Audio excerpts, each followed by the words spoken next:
Welcome, dear listeners, to another spine-tingling episode of Broadcasting Seeds, where we plant the seeds of curiosity in your mind and explore the strange, the cryptid, the conspiratorial, and the paranormal. I'm your host, Bennett Tanton, and today we're setting sail for the Thousand Islands region of New York. But don't pack your sunscreen just yet, because we won't be basking in the sun. We're diving deep into the shadows of haunted castles, eerie mansions, and ghostly islands. This episode is packed with spectral sightings and ghostly encounters that will make you question reality and perhaps even send a chill down your spine. From the tragic love story of Boldt Castle to the hidden secrets of Singer Castle, from the ghost hunter's famous investigation on the Isle of Pines to the haunted corridors of Carlton Villa and beyond, we're covering it all. So, buckle up, keep your flashlight handy, and let's explore the haunted history of the Thousand Islands. Ready to embark on this ghostly journey? Let's dive right in.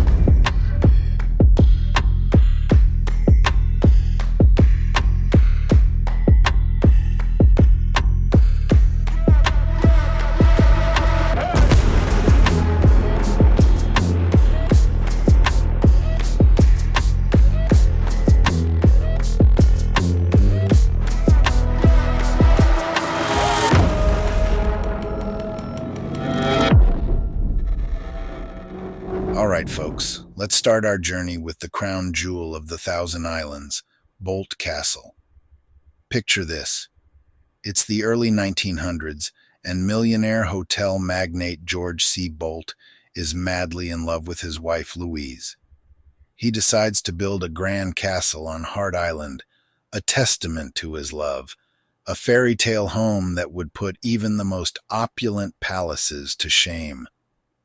Construction was going full steam ahead, with over 300 workers toiling away, turning Boldt's dream into a reality. But then, tragedy struck. In 1904, just months before the castle was completed, Louise Boldt died suddenly. Heartbroken, George halted all construction immediately. He never returned to the island, and the castle was left unfinished, a magnificent shell of a love story interrupted. Now, fast forward to today. Boldt Castle stands as a major tourist attraction, drawing thousands of visitors each year. But along with the tourists come tales of the unexplained. There are countless reports of ghostly apparitions, particularly of a woman in white, believed to be Louise Boldt herself, wandering the halls. Imagine walking through the grand rooms and suddenly feeling a chill, hearing the soft echo of footsteps or catching a fleeting glimpse of a spectral figure from the corner of your eye. Staff members and visitors alike have shared their eerie experiences. Some have heard whispers when no one else was around. Others have felt sudden drops in temperature, as if walking through an invisible cold spot. One visitor even claimed to have seen a figure standing in the window of one of the upper rooms, a room that was locked and empty at the time. These stories aren't just for the faint of heart. They add a layer of depth and mystery to Boldt Castle, making it more than just a historical landmark. It's a place where the past and present intermingle, where the love and loss of George and Louise Boldt continue to resonate through time. So if you ever find yourself wandering through Boldt Castle, keep your eyes and ears open. You might just encounter a piece of its haunted history. And that's just the beginning of our ghostly tour. Up next, we'll delve into the secrets of Singer Castle, where hidden passageways and secret rooms hold more than just architectural intrigue. Stay tuned.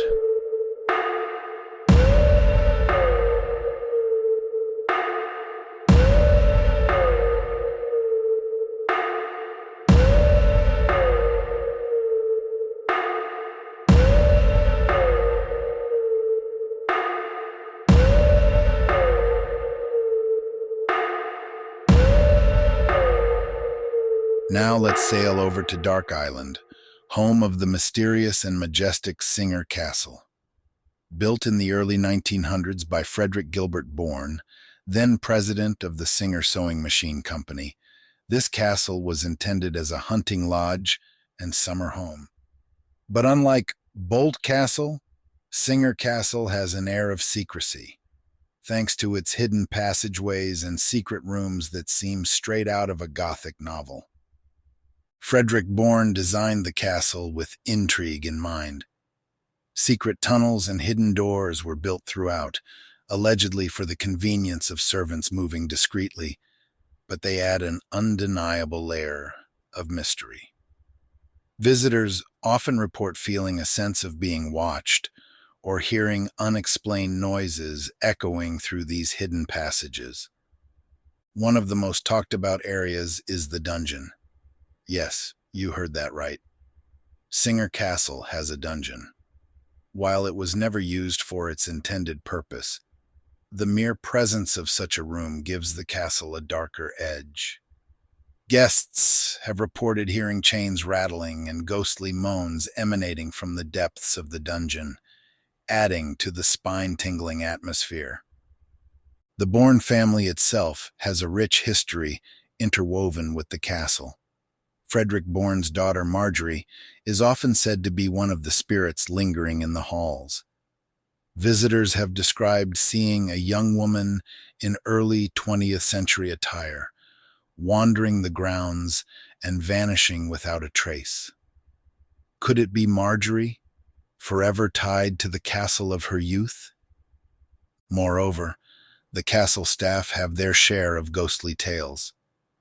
One account tells of a night watchman who, during his rounds, consistently heard footsteps following him. Every time he turned around, there was no one there.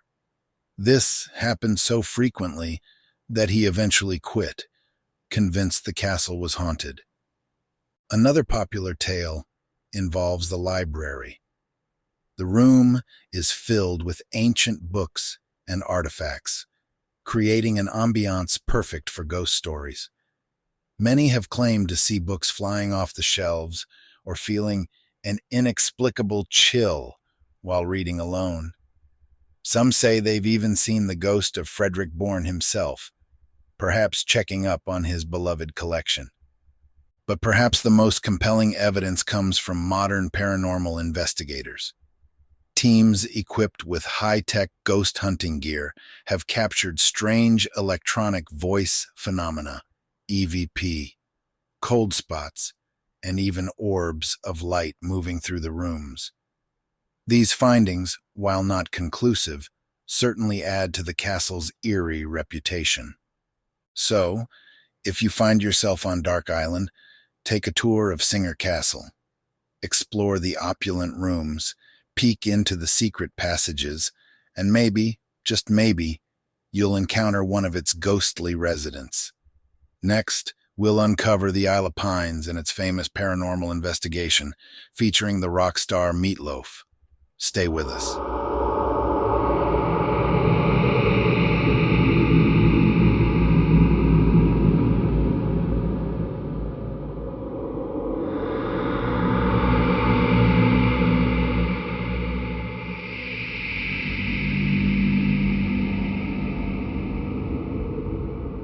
All right, folks, let's head to a small private island in the Thousand Islands region, the Isle of Pines.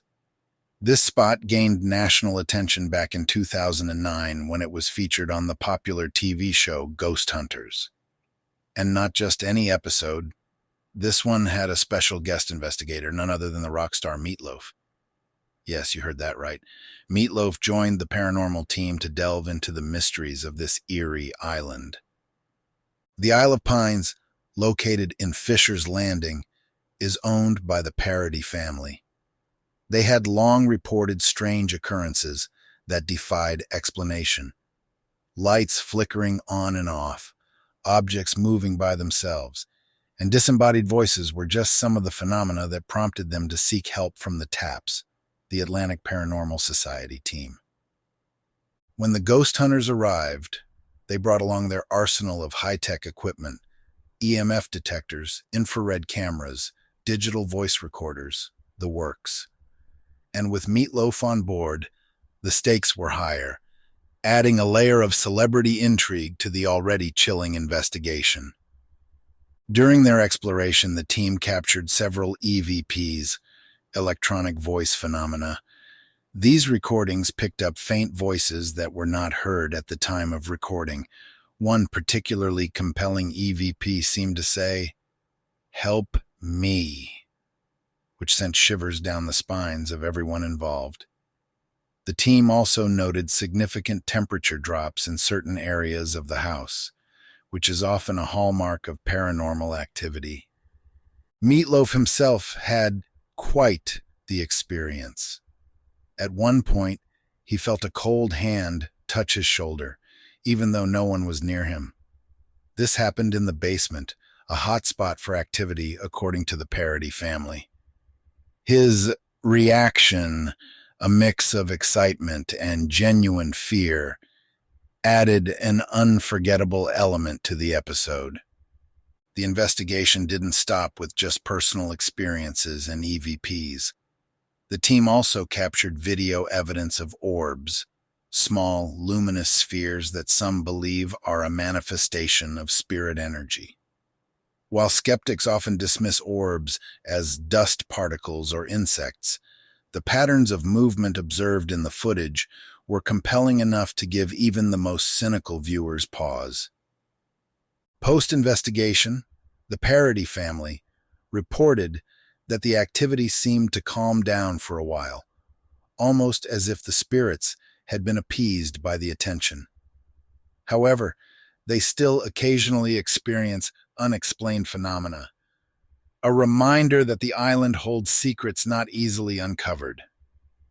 The Isle of Pines investigation remains one of the most memorable episodes of Ghost Hunters, thanks in part to Meatloaf's enthusiastic participation and the compelling evidence gathered. It's a testament to the island's enduring mystery and the very real experiences of those who call it home. So, if you ever find yourself on the Isle of Pines, remember, you're not just stepping onto a picturesque island, you're walking into a place where the veil between the living and the dead is tantalizingly thin. Next up, we're exploring the haunting history of Carlton Villa on Carlton Island. Stay tuned for more ghostly tales.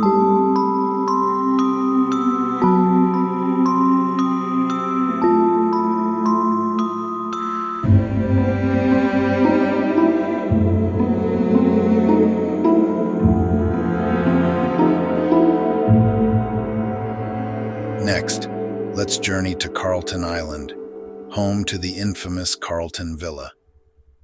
Once a grand summer mansion built by William O. Wyckoff, a successful businessman associated with the Remington Typewriter Company, this now decaying structure has a haunted history that sends shivers down the spine of even the bravest souls.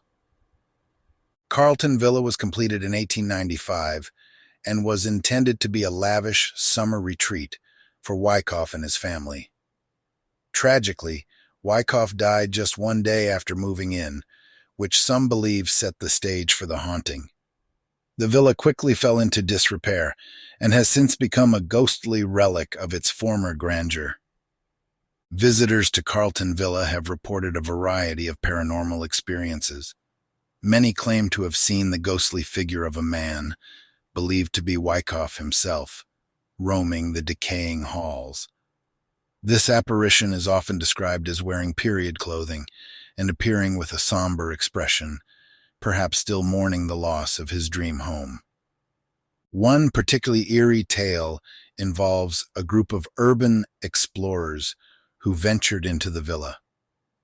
As they walked through the dark, crumbling corridors, they heard the distinct sound of footsteps echoing behind them. When they turned around, there was no one there. This happened several times during their exploration, leading them to believe they were not alone. Another chilling account comes from a photographer who visited the villa to capture its haunting beauty. While taking photos, she felt an icy hand touch her shoulder. Startled, she spun around to find no one in sight. When she developed the photos, she discovered a translucent figure standing in the background of one of the shots, right where she had felt the touch. The villa's history of hauntings isn't limited to visual sightings and physical sensations. Many visitors report hearing disembodied voices, particularly in the villa's grand ballroom. These voices range from soft whispers to full conversations, as if the villa's ghostly inhabitants are reliving their past lives in this once magnificent space. But it's not just ghost hunters and thrill seekers who have experienced the villa's eerie atmosphere. Local residents have their own stories to tell. Some claim to have seen lights flickering in the villa's windows at night, even though the building has no electricity. Others speak of seeing shadowy figures moving about the property, vanishing when approached. Carlton Villa remains a popular destination for those intrigued by the paranormal. Its crumbling walls and eerie history make it a perfect spot for ghost hunters looking to encounter something truly otherworldly.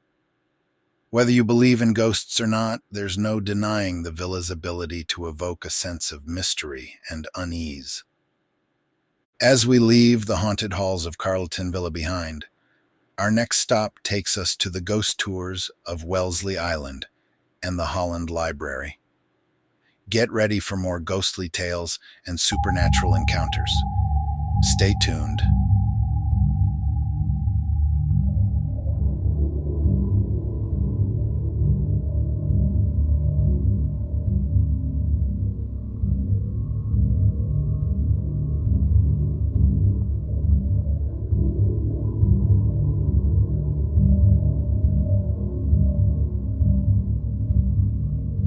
All right, ghost enthusiasts, let's wrap up our spectral tour of the Thousand Islands with a visit to Wellesley Island and the Holland Library in Alexandria Bay. These sites are popular stops on the Thousand Islands ghost tours, and they have more than their fair share of eerie stories and supernatural encounters. Wellesley Island is known for its scenic beauty, but it also harbors a darker side. Several old cottages and inns on the island are reputed to be haunted. One particularly famous spot is the Thousand Island Park, a community with Victorian-era charm that belies its spooky reputation. This area is a hotbed of paranormal activity, with numerous reports of ghostly apparitions, unexplained noises, and lights flickering on and off without any apparent cause. Visitors to the Thousand Island Park often speak of feeling an otherworldly presence. One tale involves a family who rented a cottage for the summer. They soon began experiencing strange occurrences. Doors would open and close by themselves. Objects would move inexplicably, and they would hear footsteps in the middle of the night when no one else was around. The family eventually discovered that the cottage had a history of hauntings, with previous tenants reporting similar experiences. But the ghostly activity isn't confined to private residences. There is an inn on Wellesley Island that is also said to be haunted. Guests at the inn have reported seeing shadowy figures in their rooms, hearing disembodied voices, and feeling sudden drops in temperature. It is also reputed to be haunted by the spirit of a former owner who passed away under mysterious circumstances. Guests have seen her ghostly figure in the hallways, often accompanied by the faint scent of lavender, her favorite perfume. Now, let's head over to Alexandria Bay to the Holland Library. This historic building is more than just a repository of books. It's also a hotspot for paranormal activity. Employees and visitors alike have shared tales of strange occurrences that defy logical explanations. One common report is the sighting of a ghostly woman dressed in early 20th century clothing. She is often seen in the reading rooms and near the old card catalog. Some say she is the spirit of a former librarian who dedicated her life to the library and continues to oversee its operations from beyond the grave. Her presence is generally considered benign, but it has certainly startled more than a few late-night visitors. The library also has its share of poltergeist activity. Books have been known to fly off the shelves, lights turn on and off by themselves, and doors open and close without any apparent cause. One librarian recounted an experience where she was working late and heard the unmistakable sound of typing coming from one of the old typewriters in the basement. When she went to investigate, the room was empty, and the typewriter was covered in dust, clearly unused for years. Local ghost tours often include stops at these haunted locations, providing a mix of historical context and chilling tales. These tours are a great way to experience the haunted history of the Thousand Islands firsthand. Participants have the chance to walk through these haunted sites, hear the stories from experienced guides, and maybe even have their own paranormal encounter. So, if you're up for a spine-tingling adventure, the Thousand Islands ghost tours are a must. Whether you're a skeptic or a believer, these tours offer a unique glimpse into the region's haunted past and present. And that, my friends, concludes our ghostly tour of the Thousand Islands. But before you go, we have one more stop to make. Our outro. Stay tuned.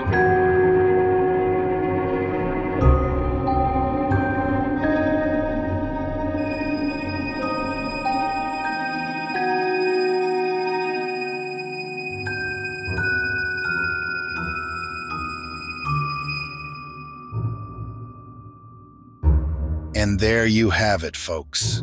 Our ghostly journey through the haunted Thousand Islands has come to an end. We've explored the tragic romance of Boldt Castle, uncovered the secrets of Singer Castle, revisited the famous investigation of the Isle of Pines, wandered through the haunted halls of Carlton Villa, and wrapped up with ghost tours of Wellesley Island and the eerie Holland Library. These stories remind us that history isn't just a collection of dates and events. It's alive with the spirits of those who came before us, lingering in the places they once called home. Whether you're a skeptic or a believer, the haunted history of the Thousand Islands offers a fascinating glimpse into the past and the mysteries that still captivate us today. If you enjoyed this episode of Broadcasting Seeds, please take a moment to like, share, and review the podcast. Your support helps us continue to bring you intriguing tales of the strange, the cryptid, the conspiratorial, and the paranormal. And don't forget to subscribe so you never miss an episode. Got a spooky story of your own or a topic you'd like us to explore? Reach out to us on social media or send an email to broadcastingseedsapodcast.com. We'd love to hear from you. Until next time, keep questioning, keep exploring, and remember, sometimes the most unbelievable stories are the ones that plant the deepest seeds in our minds. Stay curious, my friends.